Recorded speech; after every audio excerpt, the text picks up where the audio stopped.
TikTok 2025 সালের তৃতীয় প্রান্তিকের মানে জুলাই-সেপ্টেম্বর কমিউনিটি গাইডলাইন্স এনফোর্সমেন্ট রিপোর্ট প্রকাশ করেছে। প্রতিবেদনে জানানো হয়েছে, এই 3 মাসে বাংলাদেশের নীতিমালা লঙ্ঘনের দায়ে মোট 2,07,93,551টি ভিডিও সরিয়ে ফেলা হয়েছে।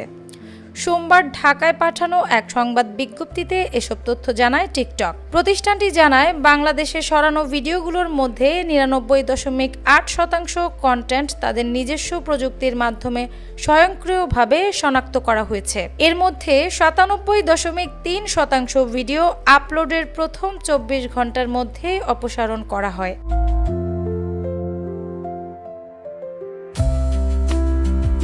ব্যবহারকারীদের জন্য নিরাপদ ও ইতিবাচক ডিজিটাল পরিবেশ নিশ্চিত করতে স্বয়ংক্রিয় প্রযুক্তি ও মানব মডারেটরের সমন্বয়ে এই কার্যক্রম পরিচালনা করা হচ্ছে বলে জানানো হয়।